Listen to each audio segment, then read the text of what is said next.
하나님 아버지, 오늘 저희를 주님의 성전으로 인도하시고 예배의 자리로 불러주심에 감사드립니다. 우리의 마음과 뜻을 다하여 주님께 예배드릴 때 주님의 임재를 경험하고 주님의 크신 사랑과 은혜를 더욱 깊이 깨닫는 시간이 되게 하여 주시옵소서. 하나님의 크신 뜻 가운데 세워진 우리 시민교회를 위해 기도드립니다. 하나님의 거룩한 사역을 잘 감당함에 부족함이 없도록 늘 깨어 기도하는 교회가 되게 하여 주시고, 하나님의 사랑이 우리 마음에 가득하게 하시어 그 사랑으로 이웃을 품게 하시고, 섬김의 본을 보여주신 주님의 사랑을 저희들도 행할 수 있게 도와주시옵소서. 저희 시민교회 성도들 사회에서나 교회에서 자기에게 주어진 일에 최선을 다할 수 있게 도와주시고, 하나님을 믿는 자들로서 항상 말과 행동을 조심할 수 있게 도와주시옵소서. 이 시간 육신의 질병으로 고통받는 우리 시민교회 성도들을 돌보아 주시고 영육간의 강건함을 허락해 주시옵소서. 우리 청년부, 청소년부 겨울 수련회를 하나님의 은혜로 아무 사고 없이 잘 마칠 수 있게 도와주심에 감사드립니다. 수련회를 통해 하나님을 느끼고 배우고 온 것을 잊어버리지 않게 도와주시고, 그곳에서 다짐하고 온 것을 꼭 실천할 수 있는 우리 청년부, 청소년부들이 될 수 있게 도와주시옵소서. 지금 수련회 중에 아동부와도 함께하여 주셔서 하나님을 꼭 만날 수 있는 시간이 될 수 있게 도와주시고, 마치고 집으로 돌아올 때까지 함께하여 주시옵소서. 하나님, 우리 대한민국을 사랑하여 주셔서 이 나라를 다스리는 위정자들에게 지혜와 능력을 더하여 주시고, 하나님만이 이 세상의 유일한 통치자이심을 알게 하여 주시옵소서.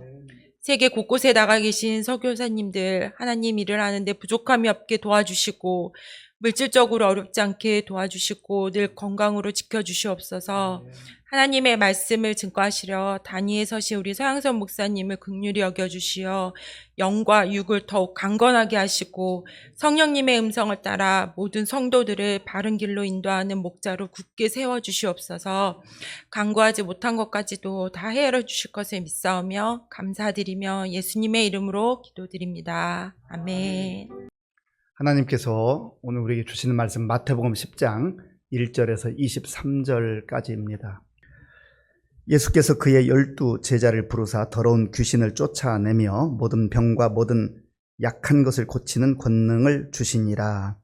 12 사도의 이름은 이러하니 베드로라 하는 시몬을 비롯하여 그의 형제 안드레와 세베대의 아들 야고보와 그의 형제 요한, 빌립과 바돌로메, 도마와 세리마테, 알페오의 아들 야고보와 다데오, 가나나인 시몬 및 가롯 유다 곧 예수를 판 자라. 예수께서 이 12를 내보내시며 명하여 이르시되 이방인의 길로도 가지 말고 사마리아 이내 고을에도 들어가지 말고 오히려 이스라엘 집에 잃어버린 양에게로 가라. 가면서 전파하여 말하되 천국이 가까이 왔다 하고 병든 자를 고치며 죽은 자를 살리며 나병 환자를 깨끗하게 하며 귀신을 쫓아내되 너희가 거저 받았으니 거저 주라. 너희 전대에 금이나 은이나 동을 가지지 말고 여행을 위하여 배낭이나 두벌 옷이나 신이나 지팡이를 가지지 말라. 이는 일꾼이 자기의 먹을 것 받는 것이 마땅함이라. 어떤 성이나 마을에 들어가든지 그 중에 합당한 자를 찾아내어 너희가 떠나기까지 거기서 머물라. 또 그 집에 들어가면서 평안하기를 빌라.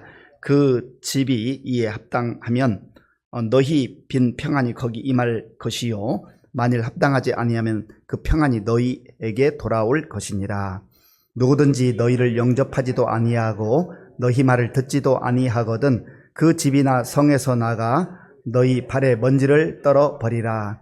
내가 진실로 너희에게 이르노니 심판날에 소돔과 고모라 땅이 그 성보다 견디기 쉬우리라. 보라, 내가 너희를 보냄이 양을 이리 가운데로 보냄과 같도다. 그러므로 너희는 뱀같이 지혜롭고 비둘기같이 순결하라. 사람들을 삼가라. 그들이 너희를 공에 넘겨주겠고 그들의 회당에서 채찍질하리라. 또 너희가 나로 말미암아 총독들과 임금들 앞에 끌려가리니 이는 그들과 이방인들에게 증거가 되게 하려 하심이라. 너희를 넘겨줄 때 어떻게 또는 무엇을 말할까 염려하지 말라. 그때에 너희에게 할 말을 주시리니 말하는 이는 너희가 아니라 너희 속에서 말씀하시는 이 곧 너희 아버지의 성령이시니라. 장차 형제가 형제를, 아버지가 자식을 죽는데 내주며 자식들이 부모를 대적하여 죽게 하리라. 또 너희가 내 이름으로 말미암아 모든 사람에게 미움을 받을 것이나 끝까지 견디는 자는 구원을 얻으리라. 이 동네에서 너희를 박해하거든 저 동네로 피하라. 내가 진실로 너희에게 이르노니 이스라엘의 모든 동네를 다 다니지 못하여서 인자가 오리라. 아멘. 우리 옆에 계신 분들 또 앞에 계신 분들 밝게 웃으면서 인사하겠습니다. 반갑습니다. 잘 오셨습니다.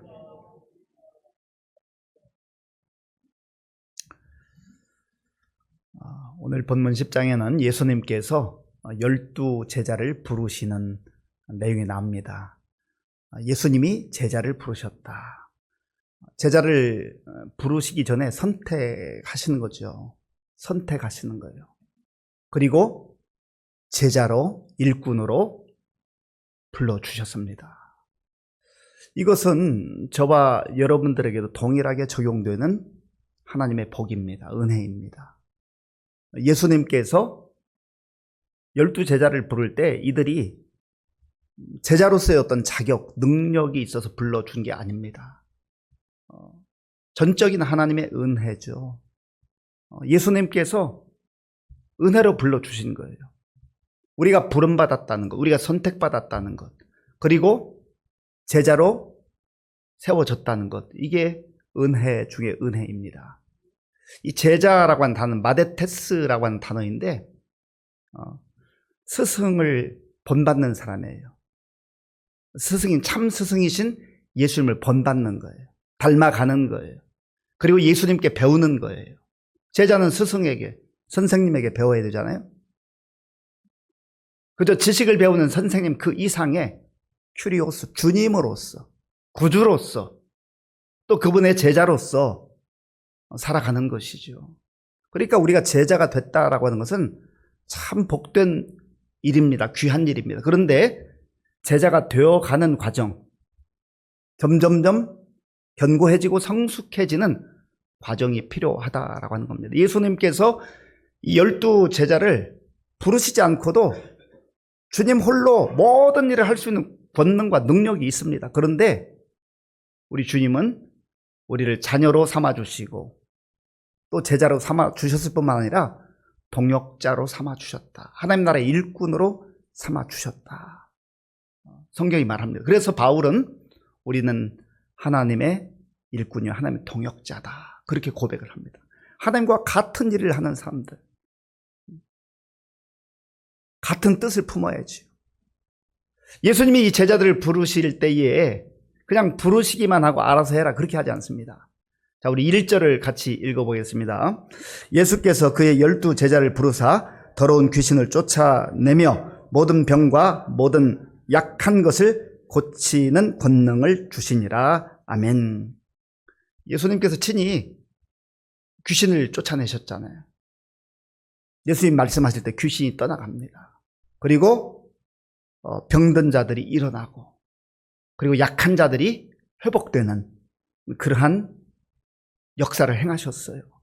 그리고 제자들에게도 나아가서 복음을 전하고 또 제자로서의 삶을 살아갈 때, 하나님 나라의 일꾼으로 살아갈 때 그런 힘과 능력을 주셨다라고 하는 거죠. 우리 자신의 어떤 능력이 아니라 주님께서 주신 능력입니다. 예수 그리스도의 이름에, 예수님의 이름에 그 권세와 능력이 있습니다. 우리가 이걸 믿고 선포하는 겁니다.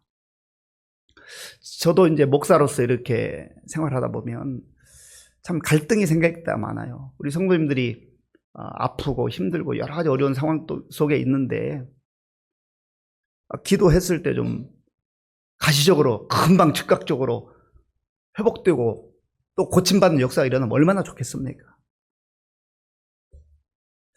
그래서 기도할 때 어떤 때는 갈등이 생길 때가 있어요. 하나님, 이거 어떡하죠? 특히 제가 선교지에 있을 때 아픈 사람이 얼마나 많아요. 그래도 우리는 아프면 약국도 가고 병원도 가고 이렇게 하는데 그럴 상황이 안 되니까 가장 안타까운 게 아픈데 병원에 가지 못하고, 배고픈데 뭐 가서 먹을 것을 사오지 못하고, 학교를 애들 보내야 되는데 돈이 없어서 보내지 못하고. 그래서 이렇게 이제 목사님 좀 상담할 일이 있습니다 하고 이렇게 상담을 요청해서 이야기하다 보면요, 기승전 돈이 부족합니다. 처음에 얘기할 때는 뭐 옷에 대한 얘기도 하고 학교 얘기도 하고 뭐 병원 얘기도 하고 여러 가지 얘기했는데 결국은 돈이 없습니다 이렇게 얘기하는 거죠. 그럴 때 참 도와줄 수 있는 또 상황이 될 수도 있고, 어떤 경우는 도와줄 수 없는 상황이 있기도 하고, 어떤 경우는 호주머니에 돈이 있는데도 또 즉각적으로 주지 못할 때도 있어요.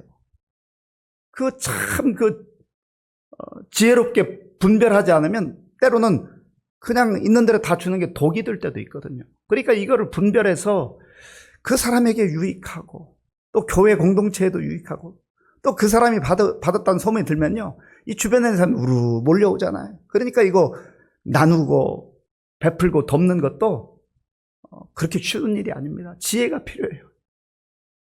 기도할 때마다 하나님 어떡합니까? 그러지만 그런 갈등이 생길 때가 있음에도 불구하고 내가 무슨 능력이 있는 게 아니라 예수의 이름에 권세가 있고 능력이 있음을 믿고 주님 뜻이 있으면 주님이 역사할 것이다. 그 믿음으로 기도하고 예수의 이름으로 아멘 하는 거죠. 오늘 우리에게도 그런 믿음이 필요한 것 아니겠습니까? 12사도의 이름이 나와요. 12명의 사도의 이름. 제가 아마 초등학교 때인지 중학교 즈음인지 모르겠는데 12명의 제자를 외우려니까 쉽지가 않잖아요. 그래서 이렇게 외웠습니다. 베안야요 빌바 도마야다 시가. 첫 글자만 따가지고 12명을 외웠는데 몇십 년이 흘렀는데도 잊어버리지 않아요. 베안야요 빌바 도마야다 시가. 하여튼 이게 무슨 이름인가 좀 익숙하지 않겠지만 저를 한번 따라서 해보시기 바랍니다. 베안야요 빌바 도마야다 시가. 그래서 베드로, 안드레, 야고보, 요한 이렇게 쭉 하면 12명 순서가 왔다 갔지 않고 그대로 외울 수가 있어요.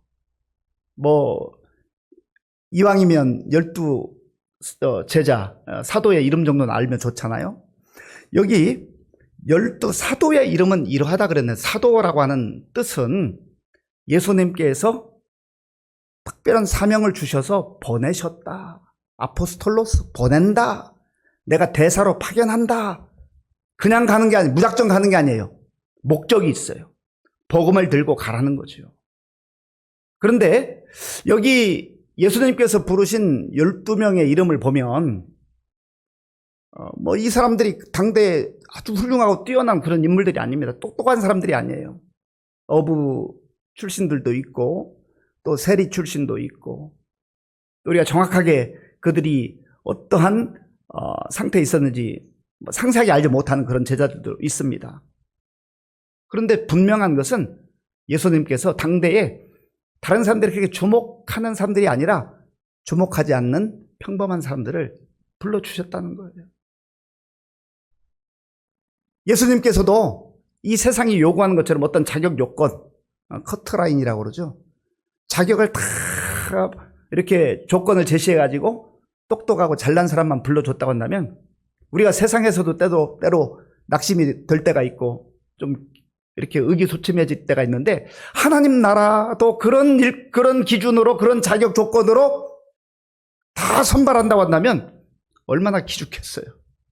그런데 예수님께서 연약한 자들, 부족한 자들, 평범하게 살아가는 사람들 불러주셨단 말이죠. 저 여러분들도 그런 은혜를 입은 거예요.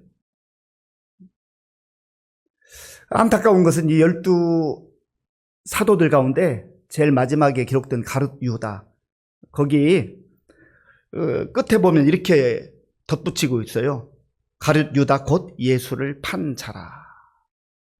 참 그 인생의 오점이죠. 치명적 오점입니다. 예수님의 제자로 부름받았고 사도로서의 그 사명을 부여받았다는 게 그 자체로 얼마나 영광스러운 일입니까? 그런데 그는 제자다운 삶을 살지 못했고 사도다운 삶을 살지 못했습니다.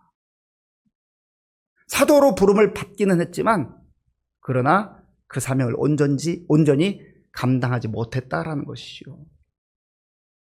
저와 여러분들도 그리스도인으로 하나님의 자녀로 부름 받았습니다. 그리고 교회를 통해서 또 직분을 이렇게 받기도 했습니다.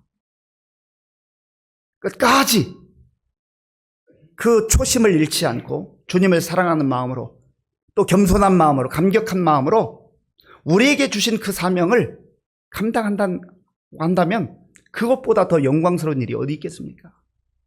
그래서 세상에서 유명한 자가 되려 하지 말고 세상에서 큰 자가 되려고 하지 말고 하나님 나라에서 유명한 자, 하나님 나라의 큰 자가 된다고 한다면 얼마나 복된 삶을 살아가는 것이겠습니까? 그래서 바울도 우리 그리스도인들은 하나님의 자녀들은 이 세상에서는 무명한 자 같으나 하나님 앞에서는 하나님 나라에서 유명한 자, 이 세상에서는 가난한 자 같으나 실상은 부요한 자로다.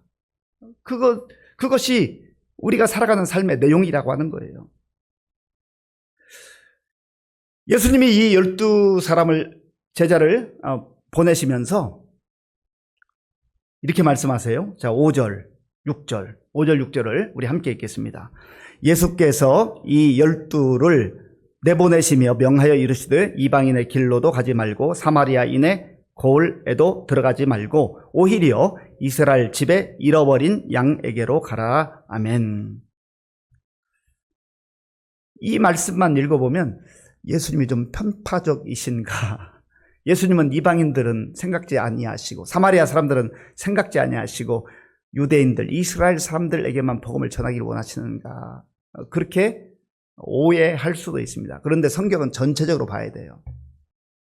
마태복음 마지막 28장에 보면 그러므로 너희는 모든 민족에게 가서 저는 모든 족속에게 가서 그랬잖아요. 예수님은 편파적으로 누구는 사랑하고 누구는 제외하고 그런 분이 아니에요. 그런데 여기서는 특별한 이유와 목적이 있는 거죠. 지금 제자들이 가는 이 길은 어떻게 보면 시간적으로 갔다가 잠시 복음을 전하고 예수님께서 돌아오는 그러한 상황이라는 것입니다.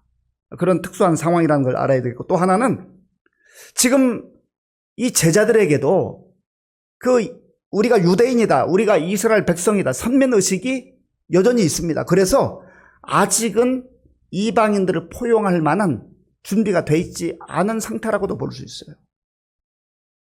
그러나 궁극적으로는 예수님께서 그런 모든 과정을 거쳐서 이들이 오직 성령이 너희 임하시면 너희가 권능을 받고 예루살렘과 온 유대와 사마리아와 땅끝까지 이르러 내 증인이 되라 하시니라. 온 열방, 온 민족을 우리 주님께서는 바라보고 계시지만 단계가 필요할 수 있다라고 하는 겁니다. 그리고 먼저 하나님께서 이스라엘 백성들을 성민으로 거룩한 백성으로 택하셔서 그들로 하여금 하나님의 복음이 전파될 수 있는 그런 특권을 허락해 주셨습니다. 그래서 로마서 바울에 의하면 유대인들이 이스라엘 백성을 먼저 하나님의 말씀을 맡은 자가 되었다라고 그렇게 로마 교회에 편지를 보내고 있지 않습니까? 먼저 맡았어요. 먼저 복음을 맡은 자가 복음의 감격과 복음의 은혜를 누릴 뿐만 아니라 그것을 나만 누리는 게 아니라 이제 주님의 말씀에 따라서 그 영역을 점점점 확장해 나가는 거죠. 오늘 저 여러분들 가운데도 그런 복음의 확장성, 경계가 점점점 내가 쳐놓았던 울타리, 저 사람은 안 돼, 저 사람은 안 돼, 이것들을 내 믿음이 성숙해져 가면서 점점점 성숙한 제자가 되면서 그 경계를 허물고 온 열방을 향하여서 나아가는 그런 복음의 확장성이 중요하다라고 하는 겁니다. 그런 면에서 예수님께서 여기서는 우선은 이스라엘의 잃어버린 양에게로 가라 그렇게 말씀하셨다는 것을 이해할 필요가 있습니다. 그리고 예수님이 너희가 가서 전해야 될 내용은 천국이다. 천국이 가까이 왔다. 하나님 나라를 선포하라는 거예요. 하나님 나라가 복음입니다. 사람들은 전부 이 땅에 시선을 집중하고 이 땅에 초점을 맞추고 살아가요. 물론 이 땅에서의 삶을 우리가 경홀히 하면 안 돼요. 소홀히 하면 안 돼요. 그러나 이 땅에만 우리의 시선을 두어서는 안 된다는 거죠. 이 땅에서 하나님께서 우리에게 주어진 삶의 자리에 최선을 다하되 우리 중심에는, 우리 마음에는 늘 그 시선이 하나님 나라를 향하는 그 시선이 필요하다라고 하는 거예요. 그리고 예수님께서 하신 말씀 중에 중요한 말씀이 있는데 한번 따라서 해보시기 바랍니다. 너희가 거저 받았으니 거저 주라. 이것이 바로 예수님께서 제자들에게 하신 말씀, 오늘 우리에게도 하시는 말씀이죠. 우리가 거저 받았어요. 이걸 은혜라고 합니다. 은혜는 자격이 없는데, 능력이 안 되는데 그저 주님의 일방적인 선택으로 주님의 뜻 가운데 주시는 거예요. 사랑도 부어주시고 구원의 은혜도 주시고 우리를 돌보아 주시고, 거저 받았으니 거저 주어라. 받은 것 나만 누려야 되겠다고 이기적 신앙생활 하지 말고, 이기적 삶을 살지 말고, 내가 받은 걸 충분히 누리되 그 기쁨과 그 감격과 그 복음의 그 놀라운 영광을 나누라는 거예요. 거저 받았으니 거저 주어라. 우리 다 거저 받은 거예요. 아까워할 게 아니라고요. 내가 줄 수 있다는 게 감사한 거죠. 그래서 흔히 말하는 은혜의 통로, 축복의 통로, 말씀의 통로, 복음의 통로로서 그렇게 살아가는 거죠. 더 많은 사람들에게 내가 흘려보낼 때 나의 삶이 얼마나 복된 삶이 되고 영광스러운 삶이 되겠습니까? 나만 생각하고 그저 내 주변에 있는 우리 가족만 생각하고 그 정도 좁은 범위에 머물지 말라는 거예요. 받은 은혜를 가정에서 누리고 점점점 복음의 확장성, 그래서 더 많은 사람들에게 복음이 흘러갈 수 있도록 너희가 거저 받았으니 거저 주어라. 그 주님의 말씀 꼭 기억하면서 늘 복음의 감격과 복음의 은혜를 누릴 뿐만 아니라 누구를 만나든지 이 복음을 흘려보낼 수 있는 저와 여러분들이 될 수 있기를 바랍니다. 또한 예수님께서 제자들에게 너희가 어느 마을에 가든지 어느 집에 들어가든지 그 집을 위해서 평안을 빌어라 말씀하셨어요. 축복하라는 거죠. 예수의 이름으로 축복하라는 겁니다. 그 집에 누가 사는지 몰라요. 그 사람이 어떤 사람인지 몰라요. 그러나 예수님의 이름으로 복을 빌라는 거예요. 축복하라는 거예요. 그러면 하나님께서 그 평안을 비는 그 기도를 들으시고 그 사람이, 그 상대방이 받을 만한 사람이면 하나님께서 그에게 평안을 주시고 복을 주시고, 그 사람이 아직 받을 만한 자격이 안 된다든지 준비가 안 돼 있다면 그 평안이 너에게로 돌아오게 할 것이다. 그러니까 얼마나 감사한 일이에요. 그 사람이 받아도 좋고 혹시 그 사람이 못 받아도 그것이 나에게 돌아온다니 우리가 저주하고 원망하고 그렇게 살지 말고 좀 축복하면서 주의 이름으로 저 사람이 잘 되길 진심으로 바라고 그렇게 살아갈 때, 그런 마음으로 복음을 전할 때 나도 은혜를 누리고 그 사람도 은혜를 누리고 그런 놀라운 하나님의 나라를 경험하며 살아갈 수 있다라고 하는 거예요. 그리고 16절부터 23절까지 말씀 보면 복음을 전하다 보면 많은 시련과 역경과 박해를 경험하게 될 것이다. 그저 복음을 전하는 일에 순탄한 길만 있는 게 아니라는 거예요. 우리가 좀 전도하다 보면은 어떤 때는 쓴소리 들을 때가 있잖아요. 상대방이 듣기 싫다고 인상을 쓸 수도 있고 손가락질 할 수도 있고 심지어 욕을 할 수도 있고 그러잖아요. 그렇다 해서 중단해서 안 된다는 거죠. 예수님께서 이 땅에 우리를 구원하시기 위해서 오셨다. 그 영광의 보좌를 다 내려놓으시고 이 땅에 오셔서 예수님이 환영만 받았어요. 박수만 받았어요. 그런 때도 있었지만은, 그러나 예수님을 조롱하고 예수님을 모욕하고 심지어 예수님을 십자가에 죽이는 그러한 일을 예수님 당하셨잖아요. 왜 그렇습니까? 사람 살리기 위해서. 구원의 길을 열어주시기 위해서. 그래서 우리가 주의 은혜를 거저 받았는데 거저 이 복음을 나누어야 되겠는데 그렇게 하다 보면 시련도 역경도 얼마든지 겪을 수 있다라는 거예요. 그것 때문에 자존심 상해하면서 그것 때문에 속상하면서 복음 전하는 거 중단하지 말라는 겁니다. 그래서 끝까지 견디는 자는 구원을 얻으리라. 우리의 신앙의 여정은요, 뭐 70살까지 하고 은퇴하고 그 다음에는 안 하고 그게 아니에요. 직분으로서 직분은 은퇴할 수 있지만 우리 신앙이 졸업하거나 우리 신앙이 끝나는 게 아니잖아요. 주님 부르시는 그날까지 묵묵히 그 복음의 삶을 살아갈 뿐만 아니라 복음 전하는 일을 하는 것이 가장 복되고 가치 있고 영광스러운 일이라 하는 것입니다. 오늘 우리에게 주시는 이 말씀을 마음에 생각하면서 나는 주님의 부름받은 자녀로서 그리고 제자로서 주님을 기쁘시게 하는 삶을 살아가고 있는가? 부름받은 자답게 또 사명을 받은 자답게 하나님 나라 천국 복음을 누리며 전하고 살고 있는가? 나의 발걸음이 가는 곳마다 나를 통하여서 복음이 흘러가고 은혜의 통로가 되고 축복의 통로가 되어서 말씀의 통로가 되고 복음의 통로가 되어서 나를 통하여서 내 주변의 사람들이 하나님 나라를 바라보고 있는가? 바라보는 기회를 갖고 있는가? 또 어떤 면에서 내가 요즘 전혀 쓴소리도 듣지 않고 너무 편안한 것 같다면 감사할 일이기도 하지만 또 한편에서는 복음 전하지 않으면 편하게 살 수 있어요. 우리가 뭐 공산권이나 또 이슬람권이나 그런 것처럼 목숨이 위태한 상태에서 전도하는 건 아니잖아요. 그런데 가끔 쓴소리 들을 수 있어요. 그래도 우리가 복음 전해야 됩니다. 내 자존심 생각하고 내 체면 생각하고 내 기분 생각하면 그것 때문에 복음 전하는 게 중단될 수 있다는 거죠. 우리 주님이 묵묵히 우리를 위해서 십자가의 길을 걸으셨던 것처럼 우리가 주의 참된 제자들로서 사명을 맡은 자로서 그 길을 묵묵히 따라가므로 예수님께서 말씀하신 대로 너희가 거저 받았으니 거저 주어라. 이 말씀을 새기고 복음의 삶을 누리고 또 복음을 전하며 살아갈 수 있는 저와 여러분들이 될 수 있기를 바랍니다. 교회 소식을 말씀드리겠습니다.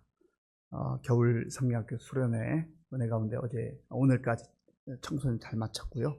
이제 내일까지 아동부 연합 성리학교 마치게 됩니다. 계속 기도해 주시기 바랍니다. 다음 주 토요일 22일 날 항존직 세미나가 있습니다. 새생명 축제를 위해서 계속 기도해 주시고 또 전도 대상자를 위해서 기도하시고 아직 정하지 못하신 분들은 함께 또 기도하면서 찾으시기 바랍니다. 제가 어제 회의가 있어서 다녀오다가 우리 양주에 초신자예요. 우리 조진호 성도님이라고 지난번 세례 받은 분이 작년에 이분이 그 부인을 전도하고 싶은데 아직까지 마음문이 열리지 않았는데 이번에 잠깐 들려서 또 이야기하고 좀 권했더니 그 조진호 성도님이 그러더라고요. 4월 20일까지는 나올 겁니다. 그래서 이 초신자예요. 얼마나 감사한지 이 초신자도 이렇게 지금 자기 또 부인을 전도하기 위해서 기도하고 있습니다. 이번 주 토요일 오전 11시 우리 구연숙 집사님의 아들 이원재 청년이 결혼을 합니다. 위에서 기도해 주시고 교회에서는 9시 30분에 출발하도록 하겠습니다. 주기도문으로 예배를 마치겠습니다. 하늘에 계신 우리 아버지, 아버지의 이름을 거룩하게 하시며 아버지의 나라가 오게 하시며 아버지의 뜻이 하늘에서와 같이 땅에서도 이루어지게 하소서. 오늘 우리에게 일용할 양식을 주시고 우리가 우리에게 잘못한 사람을 용서하여 준 것 같이 우리 죄를 용서하여 주시고 우리를 시험에 빠지지 않게 하시고 악에서 구하소서. 나라와 권능과 영광이 영원히 아버지의 것입니다. 아멘.